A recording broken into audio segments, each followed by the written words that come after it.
இன்னைக்கு தேதி 29. இந்த ஏப்ரல் 29 என்னுடைய பிறந்த நாள். ஆனால் வருஷத்தில் 12 பிறந்த நாள் வருது. ஆனால் 12 பிறந்த நாள் வந்தாலும் இந்த ஏப்ரல் மாதம் வர பிறந்த நாள் ரொம்ப விசேஷமான நாள். அந்த விசேஷமான நாளில் இன்னைக்கு என்னுடைய பிறந்த நாள். இது வரைக்கும் ஆசிரமம் கட்டி 18 வருஷம் ஆகுது. இந்த 18 வருஷத்தில் நான் ஆசிரமத்திலையும் இல்லை வீட்லேயும் எந்த பிறந்த நாளோ எந்த கல்யாண நாளோ என்னுடைய வாழ்நாளில் நான் கொண்டாடினது இல்லை. எனக்கு அது விருப்பமும் இல்லை. ஆனால் இந்த பிறந்த நாளில் மட்டும் நான் என்னுடைய உடல்நிலை சரியில்லாத மறுபிறவி மாறி நான் இந்த ஆசிரமத்தில் இன்னைக்கு 15 நாளாக இருக்கிறேன். இந்த 15 நாளில் இன்னைக்கு ஆசிரமத்தில் இருக்கிற நம்மளுடைய சீடர்கள், நம்மளுடைய பக்தர்கள் இத்தனை பேரும் இன்னைக்கு பிறந்த நாள்னு இது எனக்கு கூட தெரியாது. அவங்களே எல்லா ஏற்பாடும் பண்ணி 12 மணிக்கு கரெக்டாக வந்து எழுப்புறாங்க. என்ன இது மாதிரியான ஒரு விழாக்கள் எந்தவித ஆடம்பரமான இதுவும் நான் இது வரைக்கும் கலந்துக்கிறது கிடையாது. காரணம் என்ன, இறைவன்ன்றவன் அன்பில் இருக்கிறான், இறைவன் என்றவன் ஆசையில் இருக்கிறான், இறைவன் என்றவன் பாசத்தில் இருக்கிறான்.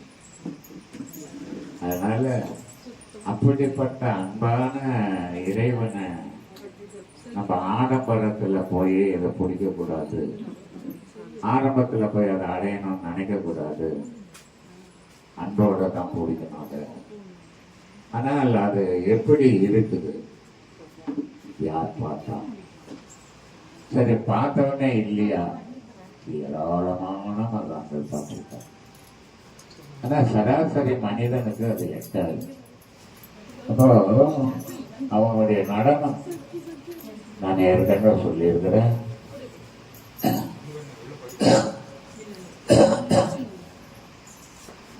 ஆகாயத்தில் ஐயன் அருள் வடிவில் இருந்து நடனம் ஆடலாம், அவன் நாதமயமாயிருந்து. ஆனா அம்பாள் பிரபஞ்சத்துல உயிரினங்களை தோற்றுவித்திருக்கிறார். இந்த சில விஷயங்கள்லாம் மக்களுக்கு தெரியணும் அப்படின்றதுதான் அந்த சில விஷயங்கள்லாம் அந்த பௌர்ணமிக்கு என்ன என்னுடைய நிலைமை சரியில்லை, இதையாவது நான் சொல்லாத விட்டுட்டு போனேன்னா நான் இந்த உலகத்துக்கு துரோகம் பண்ண மாதிரி அறிவேன். அதனால நான் எதையுமே மறைக்க விரும்பல. இதனுடைய பொருள் புரியாதே நிறைய ஆன்மீகவாதிங்க, நிறைய சொற்பொழிவாதிங்க, நிறைய எல்லாம் ஒரு குரு பாரம்பரியத்தில் அந்த குரு வடிவா அவங்க அந்த ஞானத்தை பெற்று அந்த ஞானத்திலிருந்து அவங்க இறைவனை பார்த்து இவங்க மக்களுக்கெல்லாம் சொல்லியிருந்தாங்கன்னா இன்னைக்கு இத்தனை மதங்கள் தோன்றி இருக்காது, இத்தனை வேற்றுமை மனிதனுக்குள்ள வந்திருக்காது. ஆனால் அதை யாருமே செய்யலை. அதை செய்யாத ஒரு விஷயத்தை நம்ம அந்த உலகத்துக்கு சொல்லணும் அப்படின்ற ஒரு எண்ணத்தோட தான் நான் சொல்லியிருக்கிறேன். இது உலகத்தில் எனக்கு தெரிஞ்சு என்னுடைய அனுபவத்தில் இதை பெருமைக்காக பேசப்படுற விஷயம் இல்லை. இது கடவுள் வழிபாடு பெருமையிலேயே கிடையாது, அன்புல மட்டும்தான் இருக்குது. ஆனா அந்த அன்புக்கு ஏதாவது ஒரு தடை உண்டா, அந்த அன்பை எந்த தடை போட்டாவது நிறுத்த முடியுமா அப்படின்னா திருவள்ளுவர் சொல்றார், அன்புக்கு ஏதுதான் தடை, எந்த தடை போட்டுதான் அந்த அன்பை தடுக்க முடியும், அன்போட தடை இருக்கணும் அப்படின்றாரு. அப்படிப்பட்ட அன்பான இறைவனை நம்ம அடையணும். ஆகாயம், பூமி, மனிதன். இந்த 3 வகையில நம்ம வேறுபட்டு இருக்கிறோம். இந்த 3 வகையில வேறுபட்டு இந்த உயிரினங்கள் இந்த மண்ணில் உருவாகுது, அதே நேரத்தில் இந்த மண்ணிலே மடியுது. இது ஏன் உருவாகணும், ஏன் மறையணும்? இந்த கேள்வி நம்ம மனசுக்குள்ள எழுந்தால் தெரியும். நம்மளும் உருவாயிருக்கிறோம், நம்மளும் மறைய போறோம். இது எதுக்காக உருவாக்கணும், எதுக்காக அழிக்கணும்? இதுதான் வேலை. ஒரு தாய் தகப்பன் ஆகாயத்திலிருந்து எம்பெருமான் நடனம் ஆடுறான். அந்த எம்பெருமானுடைய நடனம் இல்லைன்னா அந்த பூமி அசைவு நின்றுடும். அசைவு நின்று போச்சுன்னா ஒரு உயிரினங்கள் உருவாக்காது. இது ஆகாயம் தந்தை என்ற வடிவில் அவன் வழி நடத்துறான். அதே நேரத்தில் பிரபஞ்சத்துல பூமியில தாய் என்ற வடிவில் வழி நடத்துறான். எப்படி வழி நடத்துறா? கோடி கோடி கோடி கோடி கோடியான உயிரினங்களை உற்பத்தி பண்றான். அதே கோடி கோடி கோடி கோடி உயிரினங்கள் அவளே மறைச்சிடுறா உலகத்தும். இதை நமக்கு புரியணும். ஏன் மறைக்கிறான், ஏன் உருவாக்குறான்? ஒவ்வொரு மனிதனுக்கும் ஒரு தொழில் தேவை. தொழில் இல்லைன்னா அது ஜடப்பொருளா மாறிடும். அந்த ஜடப்பொருளை மாறாம இருக்கணும்னா ஏக்கம் வேணும். ஏக்கம் வேணும்னா செயல் வேணும். இத ஆகாயத்திலிருந்து ஐயன் நடனமாடி இந்த உலகத்தை இயக்கினாலும் இந்த உலகம் இயங்கிறது, இந்த உலகம் உற்பத்தி ஆகிறதுக்கு, இந்த உலகத்துல ஒவ்வொரு அதிசயங்கள் நடக்கிறது தாயினுடைய கருணையால் தான் நடக்குது. அந்த தாயே உருவாக்குற, அந்த தாயே அடிக்கிற. ஏன் உன்னை உருவாக்கணும்னு நீ ஒரு வேலை செய்தோடனே நீ போயிடணும், அடுத்தவங்க வரணும். இதுதான் இந்த பிரபஞ்சத்துல நடந்துகிட்டு இருக்குது. அப்போ இந்த பூமிக்கு பேரே தாயின் பேர் வச்சுக்கிறோம். அப்படிப்பட்ட தாய் நம்மளெல்லாம் இயங்குறார். ஆனால் அந்த தாயை நம்ம அடையணும், அடைய முயற்சி பண்றதில்லை. ஏன் பண்றதில்லை? இந்த பழப்போன மனம் ஆசையிலேயே அலங்கி வெளி உலக விஷயங்களை தேடுறதை தவிர தனக்குள்ள இருக்கிற அதிசயத்தையோ தனக்குள்ள இருக்கிற ஆற்றலையோ அது தேடுறதில்லை. தேடாதால அதுக்கு தெரியறதும் இல்லை. தெரியாதால தெய்வ சக்தியை புரியறதில்லை. உலகத்துல எத்தனையோ மதங்கள், எத்தனையோ ஜாதிகள், எத்தனையோ இனங்கள், எத்தனை ஜாதி ஒன்னால இருந்துட்டு போட்டோம். அத்தனை ஜாதி அவன் குடும்பத்தோடு நிற்கட்டும். ஆனால் தெய்வம்னு வரும்போது ஒரு ஜாதின்னு ஒண்ணு கிடையாது. அங்க இருக்கிறதெல்லாம் சக்தியா, சிவமா, மனிதனா. பொருள் மட்டும்தான் அங்க இயக்கமே. அகாரம், உகாரம், மகாரம். இந்த முப்பொருள் தான் இங்க உலக இயக்கமே. இந்த முப்பொருளுடைய இயக்கத்தை மனிதன் அறியும் போது மகான் ஆவறான், ஞானி ஆவறான். அறியாத போது அவன் அஞ்ஞானி ஆவறான், சாதாரண உலகத்துக்கு உதவாதவனா போயிடான். இதை அறியறதுக்கு இந்த பிரம்மசூத்திர குழு சார்பில் எல்லா சீடர்களும் எல்லா மக்களும் இதை அறியணும். அறிஞ்சாதான் உண்மையை தெரிஞ்சிக்க முடியும். எல்லா மதங்களும் மகான்கள் வழிபட்டது. இப்போ புத்த மதம் பார்த்தா மகானை வழிபட்டது. ஜெயின மதம் பார்த்தா மகாவீரை வழிபட்டது. கிறிஸ்துவ மதம் பார்த்தா இயேசுநாதரை வழிபட்டது. ஆனால் எந்த மதமும் தெய்வத்தை வழிபடவே இல்லை. தெய்வத்தை வழிபடணும்னா பிறப்பு இறப்பு இல்லாத பொருளை வழிபட்டால்தான் தெய்வத்தை வழிபடப்படும். பிறப்பு இறப்பு இருக்குது மகான்கள், மனுஷங்கள், ஞானிகள் போன்றலாம். ஆனால் இந்த மகானையும் தாண்டி இப்ப சாய்பாபா இருந்தாரு, ராகானந்தர் இருந்தாரு, ரமணர் இருந்தாரு, ராமகிருஷ்ணர் இருந்தாரு, யோகானந்தர் இருந்தாரு. இவ்வளவு மகான்களும் எதுக்காக இந்த பூமியில தோன்றணும்? நம்ம நல்லா வாழணும், தெய்வத்தை நம்ம உணரணும்.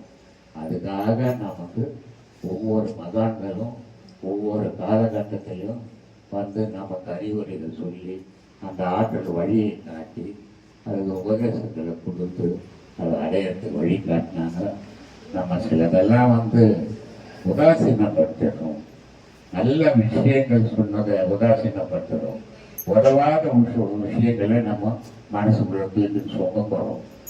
ஆனால் எந்த மகானும் எல்லா மகான்களும் நம்ம வாழத்துக்கு வழி சொன்னாங்க. ஆனால் மகான்கள் சொன்னது மத வழிபாடு, ஆனால் மற்றவங்க சொன்னது கடவுள் வழிபாடு. நான் சொன்னது இந்த கடவுள் வழிபாடு எல்லாரும் மனசார கொண்டாடுங்க. என்னுடைய பிறந்த நாளில் இந்த உலகத்தில் உள்ள என்னுடைய சீடர்களும் உலகம் ஃபுல்லாக பரவியிருக்கும் என்னுடைய பக்தர்களும் இன்னைக்கு இருக்கிற அத்தனை பேரும் இறைவனுடைய அருளோடவும் ஆசையோடவும் அம்பாளுடைய அனுகிரகத்தோடவும் எல்லோரும் நல்லா வாழுங்க, சந்தோஷமாக வாழ்க்கையை நடத்துங்க. நன்றி, வணக்கம்.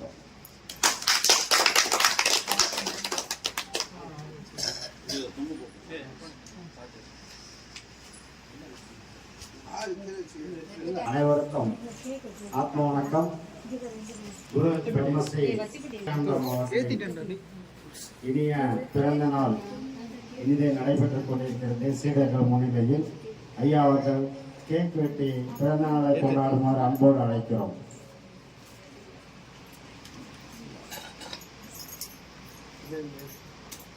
என்னப்ப கட்டி எங்க விடாம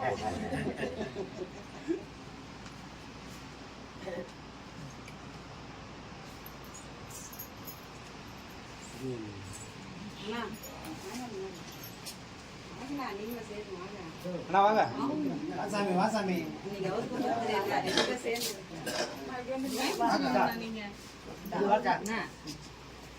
கையை பிடிச்சுக்கோங்கண்ணா.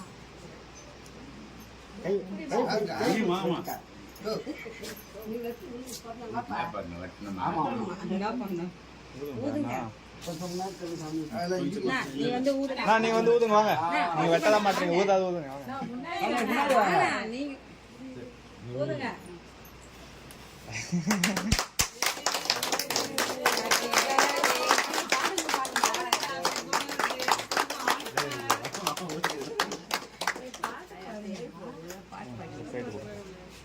ஃபர்ஸ்ட் நீங்க கொடுங்க.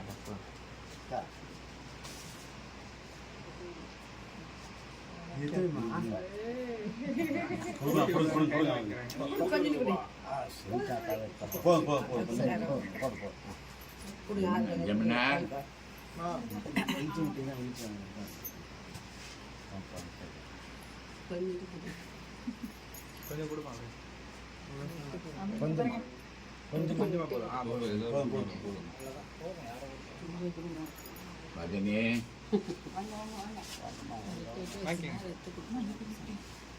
நான் கட் பண்ணி கொடுங்கண்ணா. அவருக்கு கொஞ்சம் கொஞ்சமாக கொடுக்காது.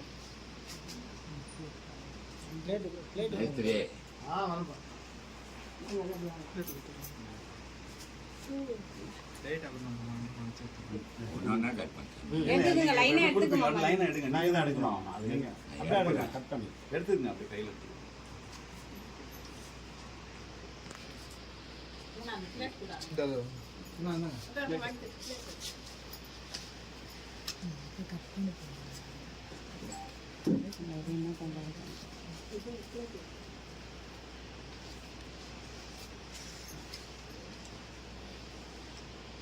ஏய் மகேஷ், சந்தோஷ்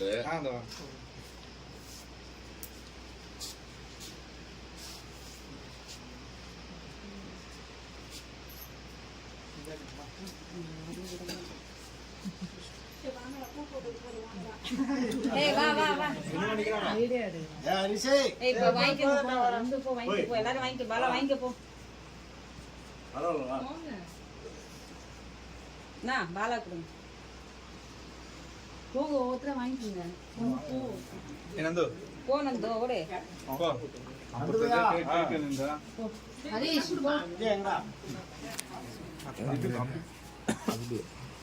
அப்படி போப்பா வீடியோ தட்டுறாங்க.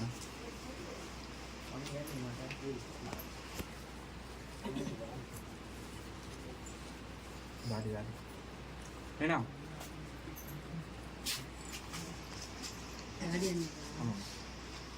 எல்லாரும் ஜோரா கை தட்டுங்க.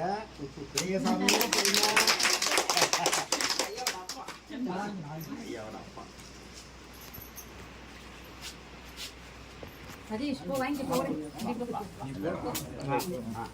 போதும். உங்களுக்கு நாங்கள் போடக்கூடாதுன்றாங்க சரியா பின்னாடி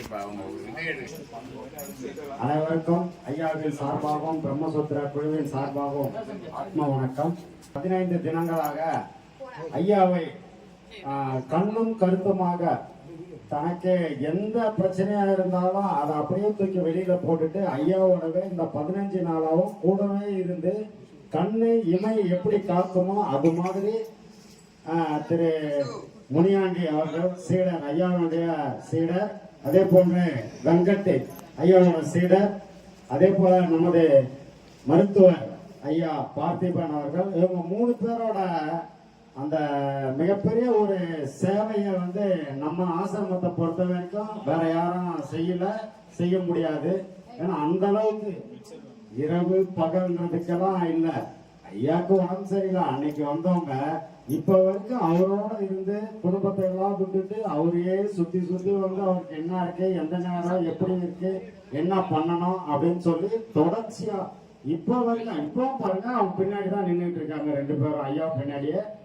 அவர் வெங்கட்டு மட்டும் வீட்டுக்கு போயிட்டு வரலான்ட்டு போயிருக்காரு. அது மாதிரி 15 நாளா தொடர்ந்து ஐயாவை இப்படி கண்காணிச்சு இந்த அளவுக்கு மருத்துவர்களை விட ஹாஸ்பிட்டல் எடுத்து போய் சேர்த்தாதான் மருத்துவர்கள் சுத்தி சுத்தி பார்த்துக்கிட்டு இருப்பாங்க. ஆனா வீட்டுக்கு வந்ததுக்கு அப்புறம் அவங்கள விட மிக சிறப்பா ஐயாவை பார்த்துக்கிட்டு இருக்கிறாங்க இப்ப வரைக்கும். அவங்களுக்கு ஐயாவின் சார்பாகவும் பிரம்மசூத்திர குழுவின் சார்பாகவும் மிகப்பெரிய நன்றியையும் வாழ்த்துக்களையும் ஐயாவின் பிறந்த நாளை முன்னிட்டு பிரம்மசூத்திர குழுவின் சார்பாகவும் எனது சார்பாகவும் ஐயாவின் சார்பாகவும் இங்க ஐயாவின் குடும்பத்தினர் சார்பாகவும் மிகப்பெரிய வாழ்த்துக்களையும் தெரிவித்துக் கொள்கிறோம். ஐயாவை வாழ்த்த வயதில்லை, ஆகவே அனைவரும் ஐயாவை பொற்பாதங்களை வணங்கி நான் விடைபெறுகிறேன். நன்றி, வணக்கம். ரிட்டையர்ட் ஆகும் போது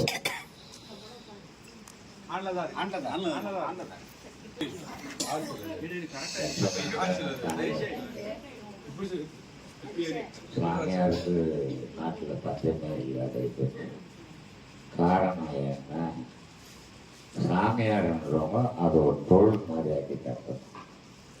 அது தவறு. ஏன்னா நீ தொழில் மாதிரி ஆக்கும் போது நீயும் கெடுவ, அடைத்துவனையும் கெடுப்ப.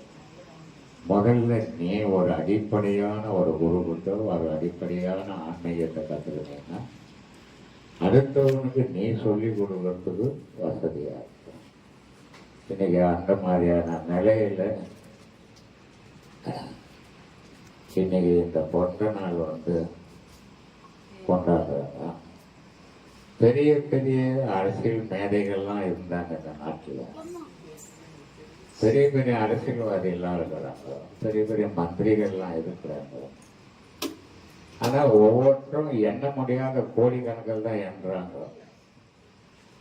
ஆனா இவங்க என்றதால இந்த மக்களுக்கு என்ன நன்மை, இதை ஒவ்வொரு மனிதனும் சிந்திச்சிங்கன்னா நல்லா இருக்கும். ஒரு நாட்டுல எம்ப்ளாய்மெண்ட்னு ஒண்ணு இருக்குது. அது இப்ப இருக்குதா இல்லையான்னு கூட தெரியாத அளவுக்கு போயிடுச்சு. அந்த எம்ப்ளாய்மெண்ட்ல படிச்ச பசங்கள்லாம் படிச்சுட்டு ரினியூவல் பண்ணும் போது ஒரு தொழில் கிடைச்சது. எம்ப்ளாய்மெண்ட் மூலியமா ஒவ்வொரு இடத்துலையும் வேலை கிடைச்சது.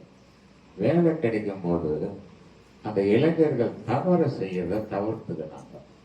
ஒரு திருடுறது கிடையாது, ஒரு பொய் பேசுறது கிடையாது. அவங்க போனாங்க, அவங்க வேலையை பார்த்தாங்க, குடும்பத்தை காப்பாற்றினாங்க, எல்லாரும் ஒழுக்கத்தோட வாழ்ந்தாங்க.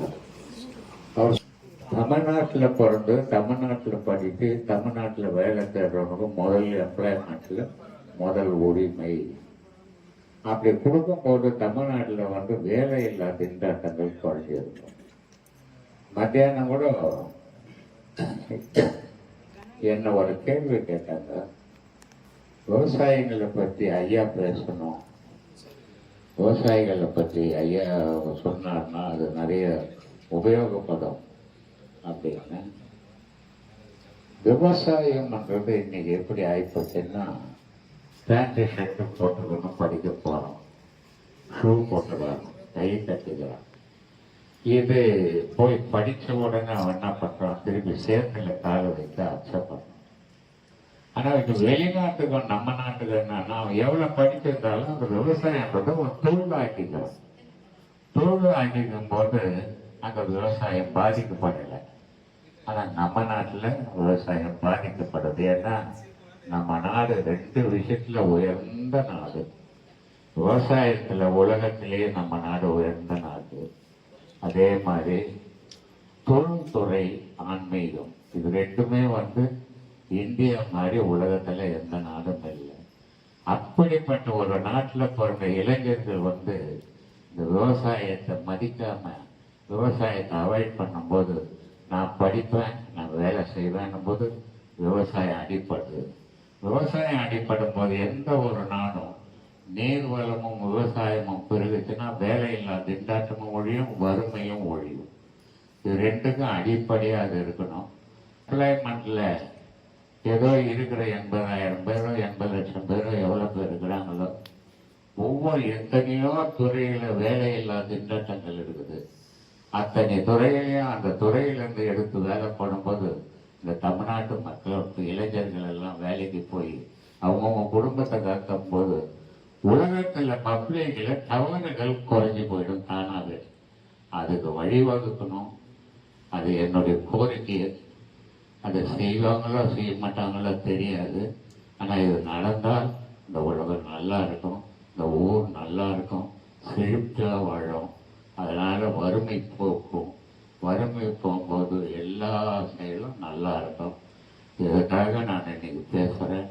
இன்னைக்கு கிட்டத்தட்ட 29ஆம் தேதி நைட்டு 12:30 மணி ஆகிப்போச்சு. இந்த 12:30 மணிக்கு அன்னதானம் பண்றாங்க. கோடி கோடியா சம்பாதிச்சு வச்சு யாருக்காக எத்தனை 100 கோடி 1000 கோடி வச்சுன்னா கூட நம்ம போகும்போது ஒரு 10 நயா பைசா தொட போறது இல்லை.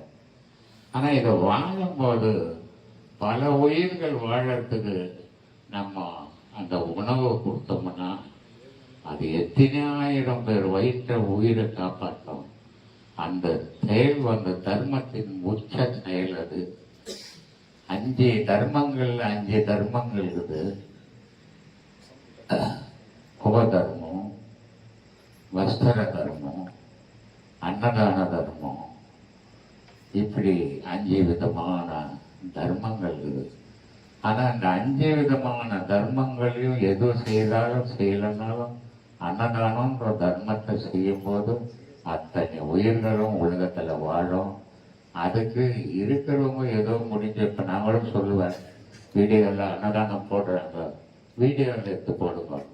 வீடியோவில் எடுத்து போடுறதால் நான் போய் சாப்பிட போறது இல்லை.